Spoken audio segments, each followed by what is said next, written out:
Assalamualaikum warahmatullahi wabarakatuh. Baik, ada di mahasiswa yang saya banggakan. Kali ini saya akan menyampaikan ruang lingkup diskusi kita pada pekan ke-13 dengan tema negara hukum. Bagaimana mewujudkan hukum berkeadilan dalam rangka ketahanan nasional. Karena kita tahu pendekatan ketahanan nasional itu kan security approach dan prosperity approach, pendekatan keamanan dan pendekatan kesejahteraan. Dan kemudian untuk konteks keamanan tentu perlu ada penegakan hukum. Nah, ini tema pekan ke-13, walaupun dalam realitanya mungkin belum dilaksanakan, tapi itu tetap harus diselesaikan. Nah, sama dengan materi-materi sebelumnya, tentu kita harus melakukan kajian, analisa terkait dengan bagaimana mewujudkan keadilan di negara kesatuan Republik Indonesia. Nah, mengapa hukum itu dibutuhkan? Ini kan tentu pertanyaannya. Cicero, seorang filsuf ya, di abad 10 sebelum Masehi, dia mengatakan ubi societas ibi ius, di mana ada masyarakat di sana ada hukum. Jadi hukum itu dibutuhkan oleh masyarakat karena di situ ada kesatuan manusia yang berinteraksi ya. Interaksinya bisa individu dengan individu, bisa individu dengan kelompok, atau kelompok dengan kelompok. Nah, kalau hukum itu tidak ada, maka seperti yang disampaikan oleh Hobbes, bisa terjadi homo homini lupus. Manusia menjadi serigala bagi manusia yang lain, ya. Jadi kalau kita lihat buku Leviathan, baca isinya atau pahami isinya, maka di situ kan yang melahirkan konstitusi. Ada primus inter pares di situ. Tapi itu yang menjadi awal dari lahirnya otoritarian, karena adanya raja yang dianggap sebagai wakil Tuhan di bumi, sehingga menjadi sangat absolut untuk menghentikan perang antar kelompok atau perang antar kesatuan manusia. Jadi intinya bahwa hukum itu dibutuhkan masyarakat, karena hukumlah yang akan menilai benar atau salah lewat aturan-aturannya, dan itu yang bisa menjaga keamanan dan ketertiban. Nah, kalau kita bicara tujuan hukum, Gustav ya mengatakan bahwa untuk menegakkan hukum ada 3 unsur yang selalu harus diperhatikan, atau ada 3 tujuan hukum itu. Pertama, tentu keadilan. Kemudian yang kedua, kemanfaatan. Yang ketiga adalah kepastian. Kalau kita bicara keadilan, keadilan itu merupakan unsur yang harus diperhatikan dalam penegakan hukum. Keadilan itu kan bukan mesti harus sama, karena keadilan itu kepatutan, kepantasan, layak, terusnya ya. Bahwa pelaksanaan hukum oleh para penegak hukum itu harus bersikap adil. Kenapa? Karena kalau hukum tidak adil akan mengakibatkan keresahan masyarakat, sehingga wibawa hukum dan aparatnya itu akan luntur di masyarakat kita. Apabila masyarakat tidak peduli lagi terhadap hukum, maka ketertiban dan ketentraman masyarakat akan terancam, yang pada akhirnya akan mengganggu stabilitas nasional dan akan berujung pada kemudian ketertiban sosial itu, ketahanan nasional itu bisa menjadi lemah. Kemudian yang kedua adalah kemanfaatan.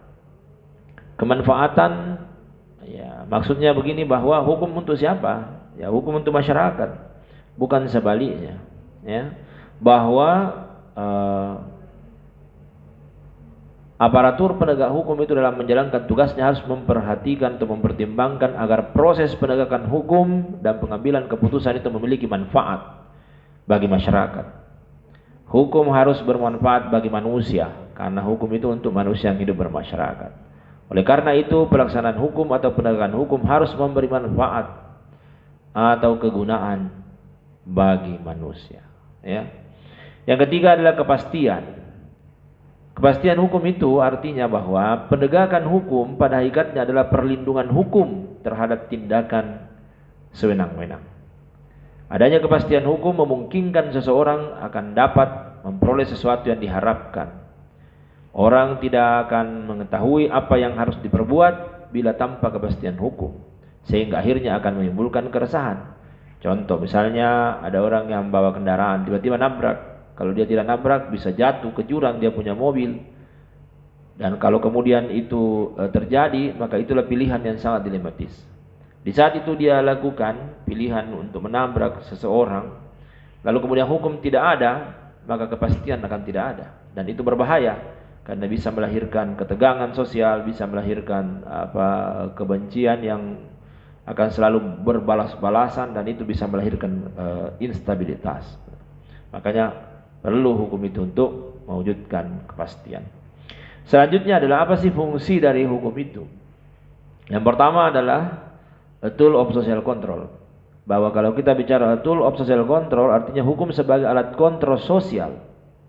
Dia memberikan arti bahwa ia merupakan sesuatu yang dapat menetapkan tingkah laku manusia. Jadi hukumlah yang menentukan ini yang benar, ini yang salah.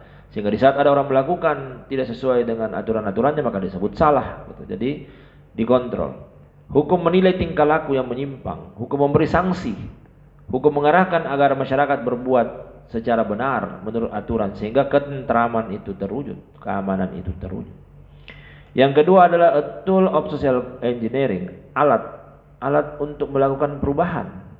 Jadi merupakan fungsi hukum yang dapat diarahkan untuk merubah pola-pola tertentu dalam masyarakat. Bisa dalam arti mengokohkan, bisa dalam arti merubah bentuk-bentuk tertentu. Jadi rekayasa sosial. Tapi dalam konteks untuk kepentingan bersama, bukan untuk kepentingan rezim atau kepentingan individu, kepentingan kelompok ya. Kemudian yang ketiga adalah a political instrument. Bahwa ya ini memang ada perdebatan ya. Kalau kaum dogmatik melihat bahwa itu tidak boleh ada karena hukum dipolitisasi, tapi sebenarnya political instrument ini bukan berarti hukum itu dipolitisasi, tapi bagaimana kemudian hukum itu menjadi sarana untuk pencapaian tujuan, alat untuk mencapai tujuan. Misalnya kita bicara tentang tujuan negara mencerdaskan bangsa, maka kemudian ada aturan yang mengatur itu, ada undang-undang sistem pendidikan nasional, di konstitusi juga jelas bahwa yang namanya pendidikan itu hak setiap warga negara. Tapi ada namanya wajib belajar pendidikan dasar 12 tahun. Itu sebuah instrumen supaya mereka belajar di sekolah supaya bisa mencapai tujuan negara dalam pencerdasan bangsa. Nah, kemudian selanjutnya adalah bahwa kalau kita bicara hukum di Indonesia ini kan kita negara kepulauan berciri Nusantara ya, bahwa seluruh kepulauan Nusantara itu merupakan satu kesatuan sistem hukum. Dalam arti bahwa hanya ada satu hukum nasional yang mengabdi kepada kepentingan nasional. Walaupun di Indonesia tentu ada daerah istimewa, ada daerah dengan otonomi khusus dan seterusnya. Tapi dalam konteks NKRI satu kesatuan sistem hukum. Kemudian kalau kita bicara prinsip-prinsip pokok, Pak Prof. Jimli Sidik itu menyebutkan ada 11 prinsip-prinsip untuk tegaknya sebuah negara hukum atau untuk terwujudnya the rule of law. Tapi kita lihat 3 hal saja, nanti silakan dikembangkan lebih lanjut dalam diskusi Anda. Jadi yang pertama adalah supremasi hukum, supremacy of law. Jadi hukum itu supreme. Jadi adanya pengakuan normatif dan empirik akan prinsip supremasi hukum, bahwa semua masalah itu diselesaikan dengan hukum sebagai pedoman tertinggi. Jangan diselesaikan dengan massa, jangan diselesaikan dengan secara fisik dan seterusnya, main hakim sendiri, jangan. Jadi dalam perspektif supremasi of law atau perspektif supremasi hukum, pada hakikatnya pemimpin tertinggi negara itu adalah hukum itu sendiri. Rule by law, bukanlah manusia, tapi konstitusi yang mencerminkan sebagai hukum tertinggi. Jadi kalau kemudian kita bicara tentang pengakuan normatif itu artinya seluruh hukum itu ditaati. Jadi pengakuan yang tercermin dalam perumusan hukum atau konstitusi. Jadi pengakuan normatif bahwa ada aturan-aturan hukum yang mengatur seluruh sendi-sendi kehidupan masyarakat kita. Nah, pengakuan empiriknya adalah itu tercermin di dalam perilaku dari masyarakat kita yang taat hukum. Lampu merah menyala berhenti walaupun tidak ada polisi karena sudah ada ketaatan terhadap hukum. Ya, kecuali untuk hal-hal seperti adanya ambulans, adanya pemadam kebakaran, tentu itu lain dalam konteks aliran etika teleologi. Kalau deontologi mengatakan bahwa ya merah-merah harus berhenti karena namanya baik itu bersesuaian dengan benar atau bersesuaian dengan norma kewajiban moral. Tapi kalau aliran teleologi bahwa ya bisa saja baik itu tidak benar, dan pasti bahwa baik itu terkait dengan kemanfaatan, seberapa besar manfaatnya, ya. Kemudian selanjutnya adalah adanya persamaan dalam hukum, equality before the law. Nah, itu sebuah prinsip. Kalau itu ada, maka negara hukum bisa tegak. Apa maksudnya? Ini adalah adanya persamaan kedudukan setiap orang di dalam hukum dan pemerintahan, diakui secara normatif dan empirik. Sehingga dalam prinsip ini sikap dan tindakan diskriminatif itu dalam segala bentuk dan manifestasinya diakui sebagai sesuatu yang terlarang. Jadi ya tidak ada istilah tebang pilih, tidak ada istilah tumpul ke atas tajam ke bawah, ya. Ya pasti hukum itu berlaku kepada setiap sesuai dengan konstitusi kita bahwa sama kedudukannya di depan hukum dan pemerintahan.